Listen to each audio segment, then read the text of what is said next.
Video பார்க்குற எல்லாருக்கும் வணக்கம் நண்பா. இது உங்கள் ரெஸ்லிங் கிங் தமிழ். நான் உங்கள் ரகுமான். இன்றைக்கி டபிள்யூ பார்த்தீங்கன்னா பெண்களுக்கான அந்த எவல்யூஷன் அப்படிங்கிற பேப்பர் நடத்துனாங்க.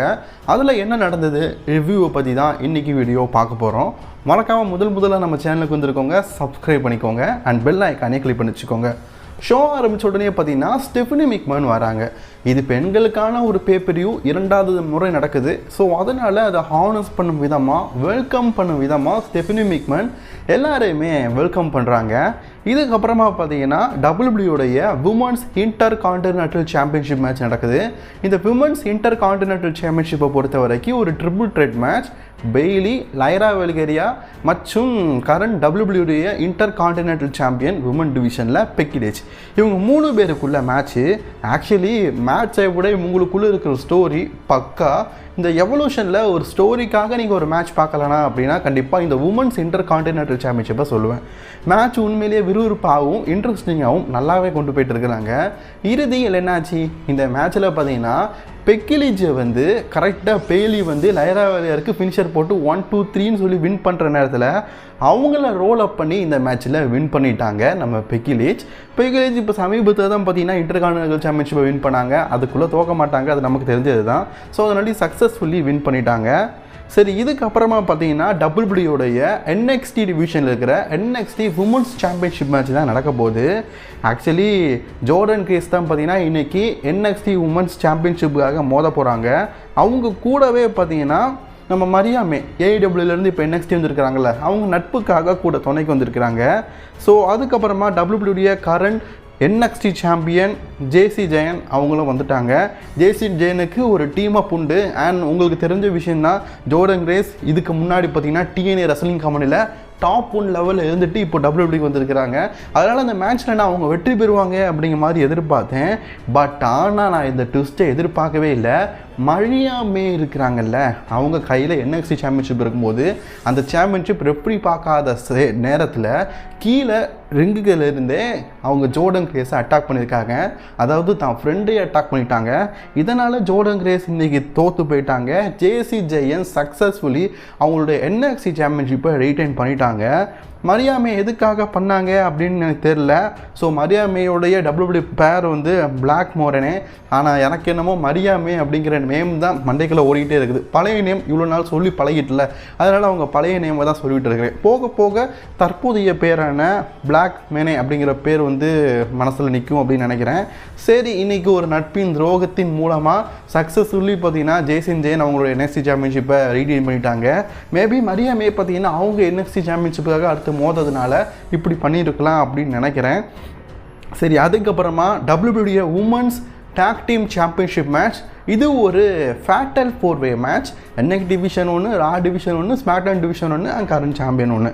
கபூக்கி வாரியர்ஸ் ரால இருந்தோம். அதுக்கப்புறமா பார்த்தீங்கன்னா ஜரியா மற்றும் டபிள்யூடைய current NXT north American champion Sol Ruca, இவங்க 2 பேரும் ஒரு டாக் டீமாக. அதுக்கப்புறமா பார்த்தீங்கன்னா அலெக்சா பிளிஸ் அண்ட் நம்ம ஷார்லட் ஃப்ளர், இவங்க ஒரு டீம் அப்பாக இன்றைக்கி மோத போகிறாங்க. அண்ட் கரண்ட் டபிள்யூடைய tag team champion Roxan ferrous and Rodriguez, இவங்களையும் நான் இன்ட்ரடியூஸ் பண்ணிக்கிறேன். சரி, மேட்சை பொறுத்த வரைக்கும் நல்லாவே கொண்டு போகிறாங்க. உண்மையிலேயே நல்லா இருக்குது மேட்ச். உண்மையிலேயே பார்க்க இந்த மேட்சோடைய ஒரு கட்டத்தில் சைரா ஒரு ஸ்பியர் போடுவாங்க. அந்த ஸ்பியரை கரெக்டாக பார்த்தீங்கன்னா அலெக்சா பிளிஸுக்கு போடும்போது அவங்கள சேவ் பண்ணுறாங்க நம்ம ஷார்லட் ஃப்ளர். அந்த சீனெல்லாம் பார்க்கறதுக்கு நல்லா இருந்தது. ஸோ ஃபைனலி இந்த மேட்ச்சில் என்னாச்சு, சோலோ ரஷாவை பின்ஃபால் பண்ணி ராட்ரிகஸ் இந்த மேட்ச்சில் வின் பண்ணிட்டாங்க. சக்ஸஸ்ஃபுல்லி பார்த்தீங்கன்னா ரக்ஸனே அண்ட் ராட்ரிகஸ் அவங்களுடைய டபிள்யூடைய கரண்ட் டபிள்யூடைய உமன்ஸ் டாக் டீம் சாம்பியன்ஷிப்பை ரீடைன் பண்ணிட்டாங்க. ஓகே, நம்ம நியூ சாம்பியன் வருவாங்க அப்படிங்கிற மாதிரி எதிர்பார்த்தோம், நடக்கலை. மேபி இந்த ஸ்டோரியை டெவலப் பண்ணி நம்மளை பார்த்தீங்கன்னா Charlotte Flair and Alexa Bliss women's tag team சாம்பியன்ஷிப்பாக மோதுற மாதிரி கூட கொண்டு போவாங்கன்னு நினைக்கிறேன். சரி, ஓகே. அதுக்கப்புறமா இந்த எவல்யூஷன் பேப்பரில் மக்கள் ஆவலுடன் எதிர்பார்த்த ஒரு முக்கியமான match, WWE women's championship. So WWE current women சாம்பியனான ஸ்டிஃபனி வெர்சஸ் ட்ரிஷ், இவங்க 2 பேருமே பார்த்தீங்கன்னா ஒவ்வொரு காலத்தில் ஒவ்வொரு மாடல் நேரா. இப்போ ட்ரிஷ் பார்த்தீங்கன்னா ஒரு ஆன்டியாக இருக்கலாம், வயசானவங்களாக இருக்கலாம். ஆனால் அந்த காலத்தில் பார்த்தீங்கன்னா இப்போ ஸ்டெஃபனி மாதிரி, அந்த டைமில் பார்த்தீங்கன்னா அவங்க ஸ்டெஃபனி அப்படிப்பட்ட ஆள். ஸோ இவங்க 2 பேருக்குள்ள மேட்ச் நடக்குது அப்படிங்கிறது ஒரு ட்ரீம் மேட்ச் தான். மேட்ச் ரொம்பவே நல்லா போயிட்டு இருக்குது. பட் இருந்தாலும் ட்ரிஷ் பார்த்தீங்கன்னா ஒரு வயதான ரெஸ்லர் அண்ட் அவங்க ஒரு ரிட்டையரான ரெஸ்லர். அவங்கக்கிட்ட சாம்பியன்ஷிப் கொடுக்க மாட்டாங்க. கரண்ட்லி சாம்பியனாக இருக்கிறவங்க கிட்ட தான் சாம்பியன்ஷிப் ரீடைன் பண்ணுவாங்க. இது நம்ம எல்லாருக்குமே தெரிஞ்சது தான். ஸோ அதுதான் இந்த மேட்ச்சில் நடந்திருக்குது. சக்ஸஸ்ஃபுல்லி பார்த்தீங்கன்னா ஸ்டெஃபனி வந்து அவங்களுடைய உமன்ஸ் சாம்பியன்ஷிப்பை ரீடைன் பண்ணிட்டாங்க. போகும்போது பார்த்தீங்கன்னா ட்ரிஷாக்கா எல்லாருக்கும் இப்படி வணக்கத்தை சொல்லிக்கிட்டு போயிடுறாங்க. ஏன்னா ரொம்ப நாள் கழிச்சு சண்டை போட்டுருக்குறாங்க. அண்ட் எவல்யூஷன் பெண்களுக்கான பேப்பரியில் இதுக்கு முன்னாடியும் சண்டை போட்டுருக்குறாங்க. முதல்ல எவல்யூஷன் நடக்கும் போதும் இப்போது சண்டை போட்டுருக்கிறாங்க. அந்த பெருமிதத்தோடு இன்றைக்கி அவங்க போயிட்டாங்க. சரி, அதுக்கப்புறமா பார்த்தீங்கன்னா இன்றைக்கி நம்ம என்ன மேட்ச் பார்க்க போகிறோம் அப்படின்னா நியோமி விசிஸ் ஜேட் கார்கில். ஸோ இந்த மேட்சை பொறுத்த வரைக்கும் நோ ஹால்ட் ப்ராட் மேட்ச். அதாவது எந்த பொருளை வேணாலும் எடுத்து அடிக்கலாம், எந்த பொருள் வெப்பன்ஸை எடுத்துனாலும் அடிக்கலாம். No disqualification. இதுதான் நோ டிஸ்குவாலிஃபிகேஷன் அப்படிங்கிற பழைய வார்த்தை உங்களுக்கு தெரியும் நினைக்கிறேன். அதை தான் இப்போ பார்த்தீங்கன்னா நோ ஹார்ட் ப்ராட்ஸ் மேட்ச் அப்படின்னு சொல்கிறாங்க. பழைய மேட்சஸ் எல்லாம் டிஸ்குவாலிஃபை மேட்ச் அப்படிங்கிற மாதிரி சொல்லுவாங்க. No disqualify match. இந்த மேட்ச்சில் ஸ்பெஷல் கெஸ்ட் ரெஃபராக யார் இருக்கா பார்த்தீங்கன்னா பியாங்கா பலருக்கு இன்ஜுரி ஓரளவுக்கு க்யூர் ஆகிட்டு சம்மர்ஸ்லாம் டைமில் கண்டிப்பாக அவங்க சண்டை போடலாம். அதுக்கு முன்னாடி பார்த்தீங்கன்னா இவங்களுக்குள்ள கொஞ்சம் ஸ்டோரியை டெவலப் பண்ணதுக்காக எப்படி பண்ணியிருக்கிறாங்க. அண்ட் ஸ்பெஷல் கெஸ்ட்டாக இருக்கிற பியாங்கா உண்மையிலேயே அப்சல்யூட்லி வேறு லெவலில் மேட்ச் கொண்டு போயிட்டாங்க. மேட்ச் உண்மையிலேயே வெறித்தனம் செம்மையாக இருந்தது. ஸோ இருந்தாலும் ஜேட் கார்கில் தான் பார்த்தீங்கன்னா இப்போ நெக்ஸ்ட்டு உமன் சாம்பியன்ஷிப்பாக மோத போகிறாங்க. அண்ட் ஜேட் கார்கிலுக்கும் பியாங்கா பலருக்கும் இருக்கிற அந்த நட்பும் நல்லாவே காட்டுறாங்க. ஃபைனலி என்னாச்சு கேட்டிங்கன்னா ஜேட் கார்கில் வெற்றி பெற்றுட்டாங்க. ஸோ சக்ஸஸ்ஃபுல்லி இன்றைக்கி வின் பண்ணிட்டாங்க. பியாங்கா பலருக்கு என்ன சொல்கிறதே தெரியல. ஒரு பக்கம் அடிபட்டு கிடக்கிறது அவங்களோட ஃப்ரெண்டு நியோமி, இங்கே ஜெயிச்சிருக்கிறது ஜேட் கார்கில், அது அவங்க ஃப்ரெண்டு. யாருக்கு சப்போர்ட் பண்ண அப்படிங்கிறதே உங்களுக்கு தெரில போலுகுது. ஸோ அதுக்கப்புறமா விமன்ஸுக்கான ஒரு பேடல் ராயல் மேட்ச். இந்த மேட்ச்சில் நிறைய உமன் ரெஸ்லர் பங்கேற்றாங்க. எல்லாரையும் பற்றி சொல்ல முடியாது, டக்குன்னு சொல்லிடுறேன். இதில் பார்த்தீங்கன்னா நிக்கி பெல்லா பங்கேற்றிருக்கிறாங்க, செல்சி கிரீன் பங்கேற்றிருக்கிறாங்க, நெட்டாலியா பங்கேற்றுக்கிறாங்க, மேக்ஸ் ட்ரூபி பங்கேற்றுருக்கிறாங்க.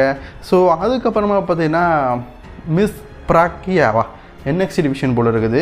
NXT டிவிஷன்லேருந்து எக்கச்சக்க ரெஸ்லர்ஸ் பங்கேற்றுக்காங்க. பிஃபார்ம் பங்கேற்றுக்கிறாங்க, கேண்டி ஸ்ரீ, நயா ஜாக்ஸு அண்ட் முக்கியமாக பார்த்தீங்கன்னா ஸ்டெஃபனி வார்க்கர், ஜூலியா இவங்கெல்லாம் பங்கேற்றுருக்கிறாங்க. அண்ட் நிக்கி பெல்லாவும் பங்கேற்றுருக்கிறாங்க. இது வந்து எக்கச்சக்க உமன்ஸ் பேடல் ராயல் அப்படிங்கிறதுனால ஒவ்வொருத்தரும் எலிமினேட் ஆக நம்ம சொல்ல முடியாது. சரி, அதனால் இது ஃபைனலில் என்னாச்சு அப்படிங்கிறத மட்டும் பார்க்கலாம். இந்த உமன்ஸுக்கான பேடல் ராயலில் ஃபைனலி பார்த்தீங்கன்னா ஸ்டெஃபனி வால்கர் அவங்க வெற்றி பெற்றுட்டாங்க. ஸோ கிளாஸ் இன் பாரிஸில் பார்த்தீங்கன்னா உமன்ஸ் சாம்பியன்ஷிப், அவங்களுக்கு பிடித்த உமன் சாம்பியன்ஷிப்புக்காக மோதிர ஒரு அரிய வாய்ப்பு பார்த்தீங்கன்னா இப்போ அவங்களுக்கு கிடச்சிருக்குது. Stephanie Vaquer go to next level. So இன்றைக்கி ஸ்டெஃபனி வால்கர் தான் உமன்ஸ்க்கான பேட்டில் ராயலில் வெற்றி பெற்றிருக்கிறாங்க. ஸோ அதுக்கப்புறமா நான் இன்றைக்கி பார்க்க போகிறது இன்றைக்கி main event of the evolution. நம்ம மாமி ரியா ரெப்லே வர்சஸ் இயோ ஸ்காய். இவங்க 2 பேரும் நட்பாக இருந்திருக்கிறாங்க, சண்டை போட்டிருக்கிறாங்க. அண்ட் உங்களுக்கு தெரிஞ்ச விஷயந்தான், இயோ ஸ்காய் பார்த்தீங்கன்னா இதுக்கு முன்னாடி நம்ம ரியா ரெப்லேகிட்ட இருந்து தான் சாம்பியன்ஷிப்லாம் பிடிங்கிருக்கிறாங்க. மேட்ச் உண்மையிலேயே பக்கா எனக்கு ரொம்பவே பிடிச்சிருந்தது மேட்ச்சு. இந்த மேட்ச்சில் ரியா ரெப்லே வெற்றி பெறலான்னு பார்த்தா ரெஃப்ரியை காணோம், இவங்க வெற்றி பெறலான்னு பார்த்தா ரெஃப்ரியை காணோம். ஆக மொத்தத்தில் ரெஃப்ரியே இல்லாமல் மேட்ச் நடக்குது. பல ரெஃப்ரிஸ் வராங்க, மாறி சண்டை போடுறாங்க. மேட்ச்சை ரொம்பவே விறுவிறுப்பாக கொண்டு போனாங்க. இன்றைக்கி எவல்யூஷன் பேப்பரில் எனக்கு இன்றைக்கி ரொம்பவே பிடிச்ச மேட்ச்னா இந்த main event of the evolution தான். மற்ற மேட்சஸ்லாம் இருந்தது, ஓரளவுக்கு நல்லா இருந்தது. பட் ஆனால் மெயின் ஈவெண்ட்டும் உண்மையிலேயே பக்கா. ரியா ரெப்லே, இயோ ஸ்காய் இதுக்கு முன்னாடி சண்டை போட்டிருக்கிறாங்க. எப்படிப்பட்ட மேட்ச் கொடுப்பாங்க அப்படிங்கிறது நமக்கு தெரியும். அதே தான் இந்த மேட்ச்சில் நல்லா கொண்டு போனாங்க, சூப்பராக இருந்தது. ஸோ ஒரு கட்டத்தில் இந்த மேட்ச்சில் நியோமி வந்து இன்டர்ஃபியர் ஆகுறாங்க. நான் சத்தியமாக எதிர்பார்க்கல. நான் அவங்க ஸ்மாக்டவுன் தியேட்டர்ஸில் ஸோ உமன் சாம்பியன்ஷிப்புக்காக தான் அடிக்கடி கேஷிங் பண்ணுறதுக்கு முயற்சி பண்ணாங்க. ஸோ அங்கிட்டு தான் போவாங்க அப்படின்னு எதிர்பார்த்தோம். ஆனால் நமக்கு ட்விஸ்ட்டு கொடுக்கறதுக்காக இன்றைக்கி நியோமி வந்து அவங்க மணி இந்த பேங்கை கேஷிங் பண்ணிட்டாங்க, சக்ஸஸ்ஃபுல்லி கேஷிங் பண்ணிட்டாங்க. இப்போ இந்த மேட்ச் வந்து ட்ரிபிள் த்ரெட்டாக நடக்குது.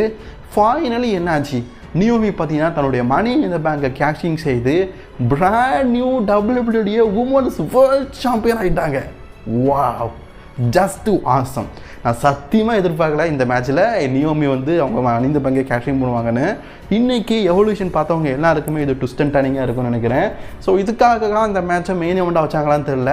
மேட்சும் நல்லா இருந்தது, எண்டிங்கும் நல்லா இருந்தது. ஸோ சக்ஸஸ்ஃபுல்லி நியோமி பார்த்தீங்கன்னா மணி த பேங்கை கேஷிங் செய்து விட்டார்கள். இப்போ அவங்க தான் WWE brand new women's champion. இப்படிப்பட்ட சக்ஸஸான எண்டிங்கில் இன்றைக்கி எவல்யூஷன் பேப்பரை முடிச்சிருக்கிறாங்க. எவல்யூஷன் பேப்பரையும் உங்களுக்கு எந்த அளவுக்கு பிடிச்சது அப்படிங்கிறத மறக்காமல் கமெண்ட் பாக்ஸில் கமெண்ட் பண்ணி தொடர்ந்து வீடியோ பார்க்கறதுக்கு மறக்காமல் சேனலை சப்ஸ்கிரைப் பண்ணிக்கோங்க. நாளைக்கு இதே மாதிரி ரா ரிவ்யூ இருக்குது. அன்றைக்கி நான் உங்களை சந்திக்கிறேன். டாட்டா.